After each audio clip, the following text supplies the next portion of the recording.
Peace be up on you. My name's Johann Say Trillion, and this is As Far As I Can Tell, episode 9. Revealing the mystery of Melchizedek. This is a big deal right here. A lot of people not really familiar with that name, although I've been saying it a lot throughout the series. That name Melchizedek has come up damn near every episode. When I talked about the Lucifer rebellion, when I talked about the Caligastia betrayal, Adam and Eve. The Melchizedeks are an order of being that function in emergencies, so to say, or do different types of odd jobs throughout the universe. I keep referring to the fact that there are levels out here and many different orders of being, and the Melchizedeks are one. They're sons of God, and we about to hear about one that came to our planet. So I'm going to be pulling from paper 93, Makaventa Melchizedek. I'm going to read the first couple paragraphs. The Melchizedeks are widely known as emergency sons, for they engage in an amazing range of activities on the worlds of a local universe. When any extraordinary problem arises, or when something unusual is to be attempted, it is quite often a Melchizedek who accepts the assignment. The ability of the Melchizedek sons to function in emergencies and on widely divergent levels of the universe, even on the physical level of personality manifestation, is peculiar to their order. Only the life carriers share to any degree this metamorphic range of personality function. The Melchizedek order of universe sonship has been exceedingly active on Urantia. A core of 12 served in conjunction with the life carriers. Now, the life carriers, again, another order of being, and they just, as plain as the name states, they're life carriers. They carry that plasm that kicks off life on evolutionary worlds throughout the universe. And when they first came to this planet, before any life was here, some Melchizedeks accompanied them. A core of 12 served in conjunction with the life carriers. A later core of 12 became receivers for your world shortly after the Caligastia secession and continued in authority until the time of Adam and Eve. Receivers, I take it to mean like pretty much custodians, like they be holding it down until somebody else is gonna come. And that's what they did with the Caligastia betrayal until Adam and Eve got here. These 12 Melchizedeks returned to Urantia upon the default of Adam and Eve, and they continued thereafter as planetary receivers on down to the day when Jesus of Nazareth, as the Son of Man, became the titular planetary prince of Urantia. So what they just said is up until the time that Jesus came down here, which is Michael, and he became the titular by title. He took over as planetary prince in addition to being the creator of our universe, the creator son. It was just an extra title bestowed upon him. But before that, the Melchizedeks were in charge, and so they conferred that over to him. Part 1, the Makaventa incarnation. Mind you, your guess as good as mine as pronunciation is concerned with some of these names. So I just call them Makaventa. Revealed truth was threatened with extinction. Revealed truth was threatened with extinction during the millenniums which followed the miscarriage of the Adamic mission on Urantia.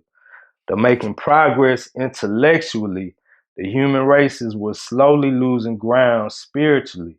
About 3000 BC, the concept of God had grown very hazy in the minds of men. Now, mind you, the last episode dealt with Adam and Eve and the second garden. And all this was roughly like a little more than 35,000 years ago. So a whole lot is taking place, and I've skipped over a lot as far as some of the immediate things that happened after the second garden, and really what kick-started our modern day civilization. And I skipped over that I want to get back to that, but this is actually more important right now. So all that to say, a lot has taken place over the years, over the millennia.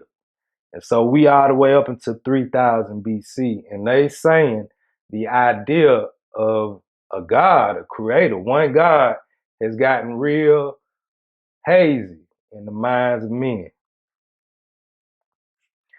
The 12 Melchizedek receivers knew of Michael's impending bestowal on their planet, but they did not know how soon it would occur. So that's major. They're telling you three, what, practically 2,000 years before he got here, they already knew Michael was coming to this planet. Like, they been on this for a minute. So they just didn't know when. Again, man, they operate on a whole different schedule upstairs. So they did not know how soon it would occur. Therefore, they convened in solemn council and petitioned the Most Highs of Edentia. That's the capital of our constellation. The Most Highs are rulers of that capital. That some provision be made for maintaining the light of truth on Urantia. This plea was dismissed with the mandate that, quote, the conduct of affairs on 606 of Satania is fully in the hands of the Melchizedek custodians. The receivers then appealed to the father Melchizedek for help, but only received word that they should continue to uphold truth in the manner of their own election until the arrival of a bestowal son. So, yeah, the Melchizedeks are basically, they function in this universe government as a self-governing body. Like, they don't never go astray. They not the type to go astray, per se. Um, and so they're trusted to work on their own authority and make their own decisions in regards to a lot of different things. And so that's basically what they said. Out of that core of 12 Melchizedeks, this order of being who has been here on Urantia for a while, they looking at the planet and being like, damn, man, he getting more lost than ever. We got to do something. And so they appeal, like they said, to the Most Highs and also to the Father Melchizedek, who in our local universe, which Michael runs, that's called Nebadon, the Father Melchizedek is a high-ranking being. He's like the OG of all the Melchizedeks. He's the original. And he stands pretty much next to Gabriel in terms of power. And Gabriel is Michael's right-hand man. So the Father Melchizedek in the universal government is major. So let me skip down. And it was in consequence of having been thrown so completely on their own resources that Machiavenna Melchizedek, one of the 12 planetary receivers, volunteered to do that which had been done only 6 times in all the history of Nebadon, to personalize on earth as a temporary man of the realm, to bestow himself as an emergency son of world ministry. Permission was granted for this adventure by the Salvington authorities, Salvington being the capital of Nebadon. And the actual incarnation of Machiavenna Melchizedek was consummated near what was to become the city of Salem in Palestine. The entire transaction of the materialization of this Melchizedek son was completed by the planetary receivers with the cooperation of the life carriers, certain of the master physical controllers, that's another high order of being, and other celestial personalities resident on Urantia. So yeah, one of the 12 was like, man, I'll go down there. Y'all make me a, a human bodysuit and I go down there and try to keep this truth going.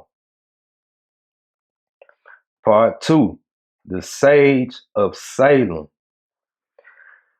It was 1,973 years before the birth of Jesus that Machiavelli was bestowed upon the human races of Urantia. His coming was unspectacular. His materialization was not witnessed by human eyes. He was first observed by mortal man on that eventful day when he entered the tent of Amdon, a Chaldean herder of Sumerian extraction, and the proclamation of his mission was embodied in the simple statement which he made to this shepherd. The first words he ever spoke to somebody: I am Melchizedek, priest of El Elyon, the Most High, the one and only God. When the herder had recovered from his astonishment, and after he had plied this stranger with many questions, he asked Melchizedek to sup with him, and this was the first time in his long universe career that Machiavelli had partaken of material food, the nourishment which was to sustain him throughout his 94 years of life as a material being. And that night, as they talked out under the stars, Melchizedek began his mission of the revelation of the truth of the reality of God when, with a sweep of his arm, he turned to Amdon, saying, El Elyon, the Most High, is the divine creator of the stars, of the firmament, and even of this very earth on which we live, and he is also the supreme God of heaven. Within a few years, Melchizedek had gathered around himself a group of pupils, disciples, and believers who formed the nucleus of the later community of Salem. He was soon known throughout Palestine as the priest of El Elyon, the Most High, and as the Sage of Salem.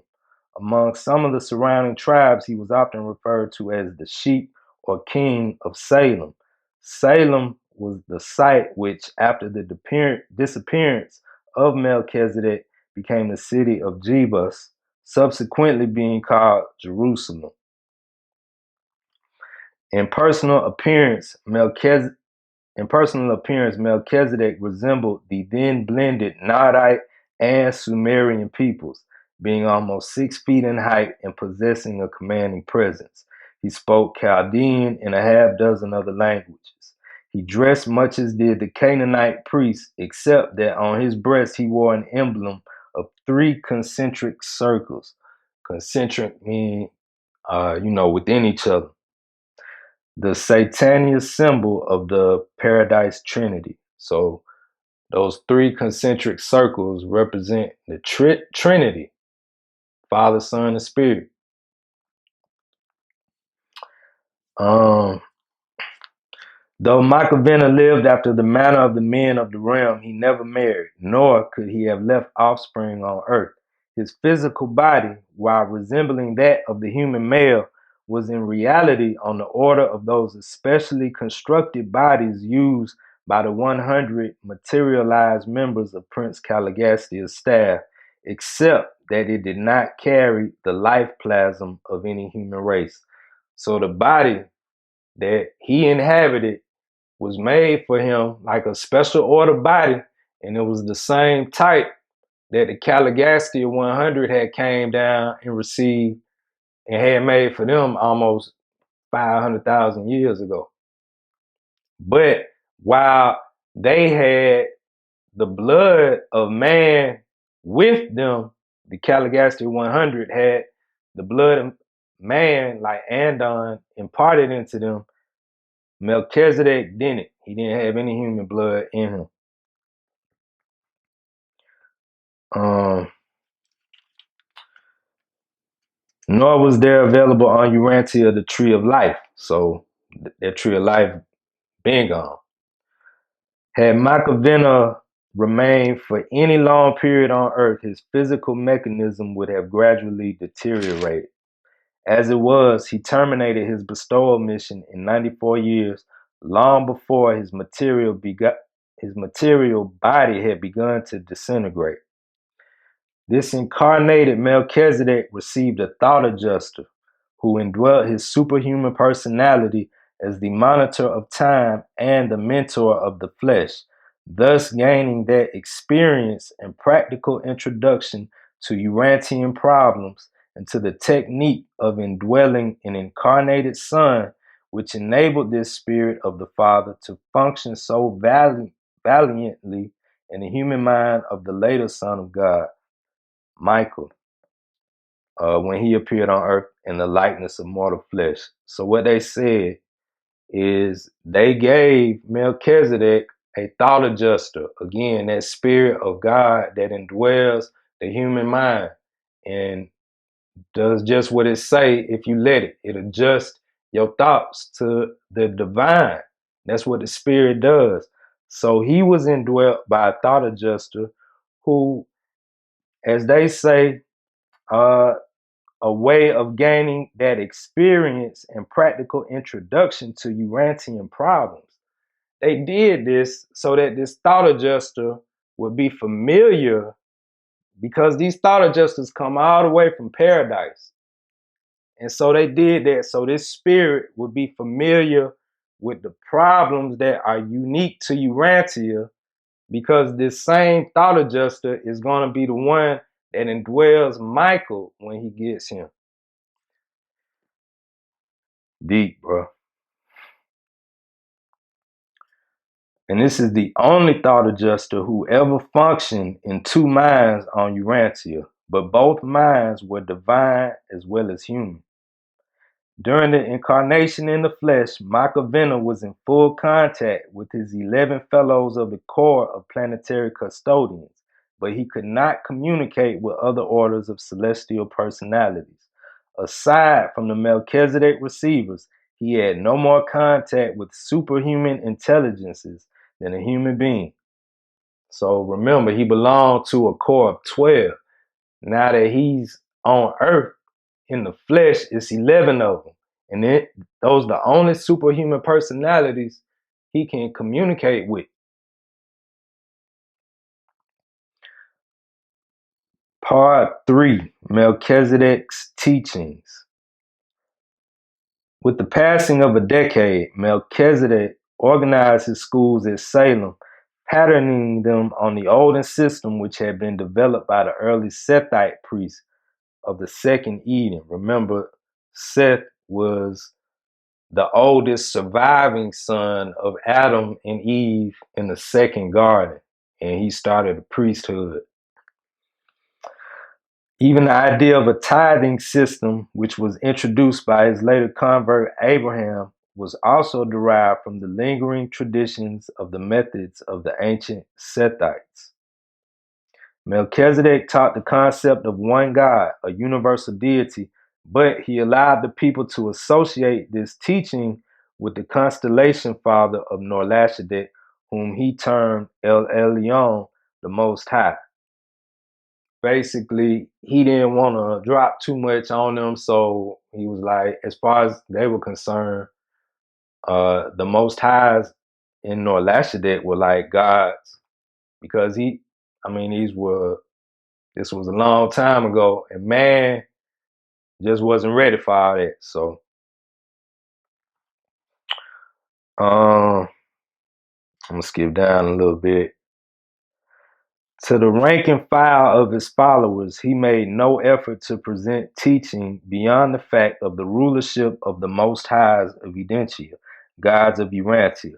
But to some, Melchizedek taught advanced truth, embracing the conduct and organization of the local universe, while to his brilliant disciple Nordan the Kenite and his band of earnest students, he taught the truths of the super universe and even of Havana. As a side note, I never mentioned that, but Havana is what they term the central universe, like of our creation. They call it Havana. And within the center of Havana is the nuclear isle of paradise. And it's far, far, far away. But that's the goal. This is where you want to get to. And around Havana swings 7 super universes. Super universes. Like Michael is the creator of our local universe, Nebadon. Nebadon is one of millions of probably, I don't know, countless universes in a super universe.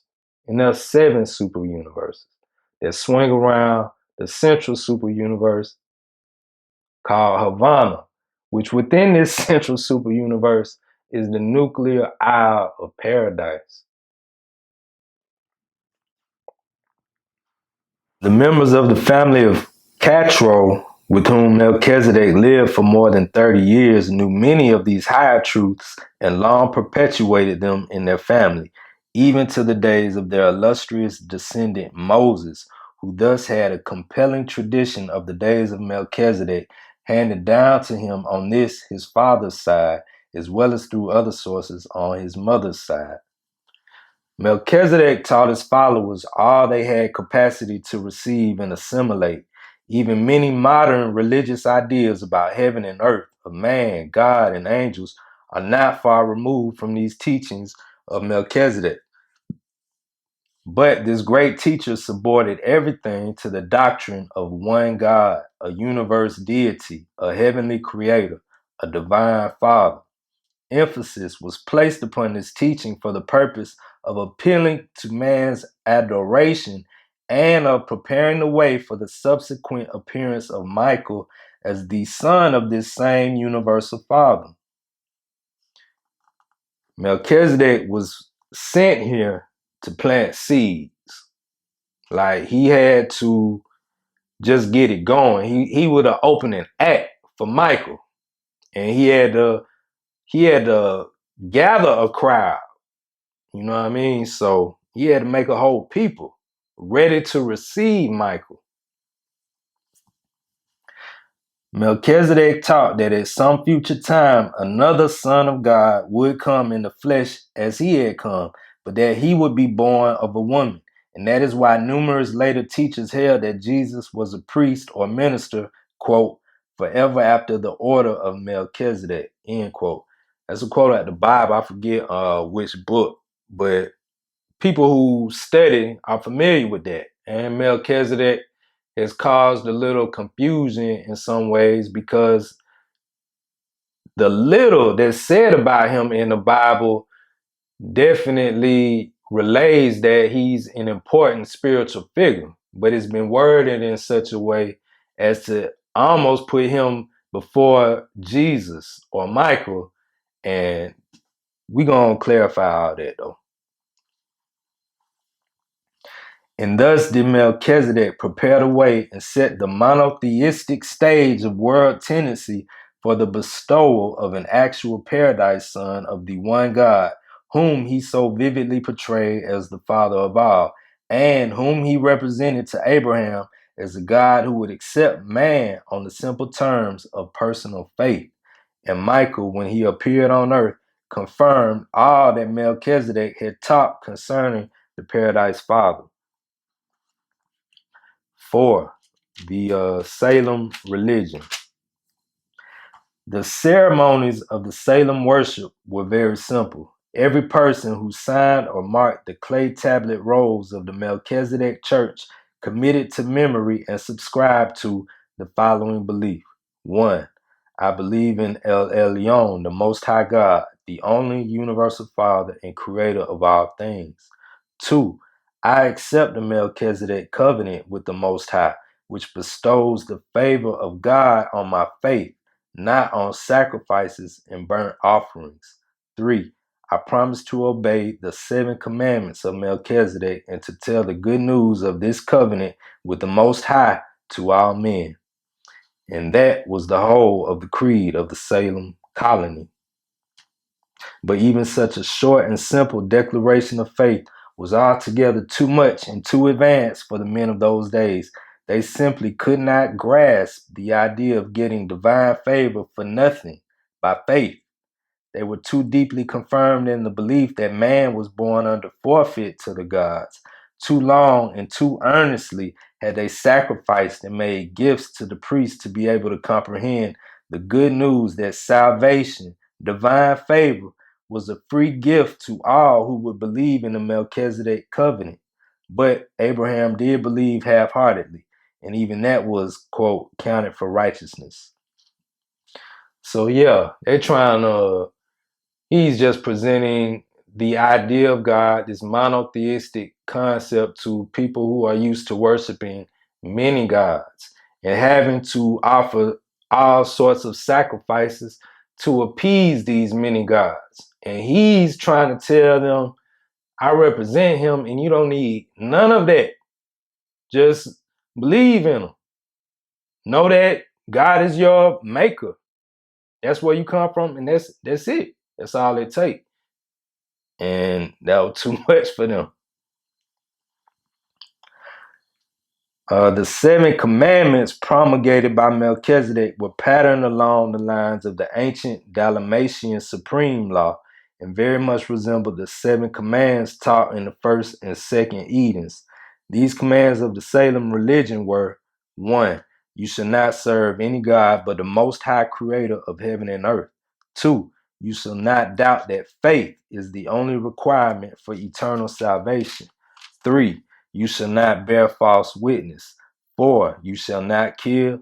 5. You shall not steal. 6. You shall not commit adultery. 7. You shall not show disrespect to your parents and elders. The 7 commandments.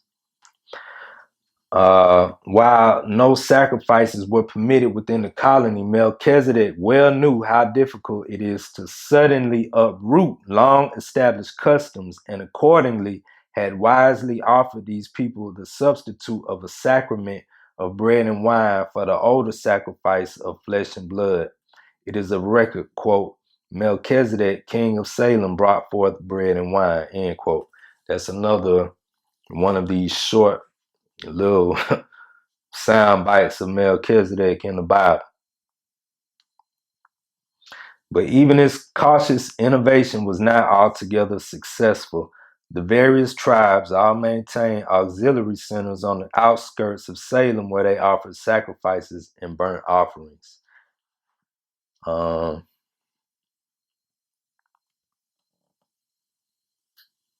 They basically say Melchizedek never did succeed in getting them to away from the idea that you have to sacrifice anything in order to please God.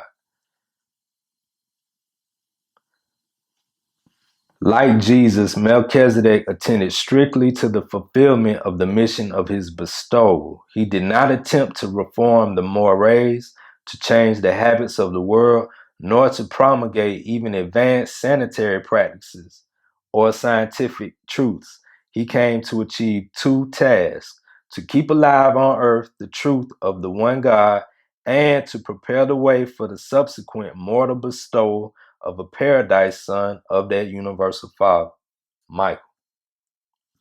Melchizedek taught elementary revealed truth at Salem for 94 years, and during this time, Abraham attended the Salem school 3 different times.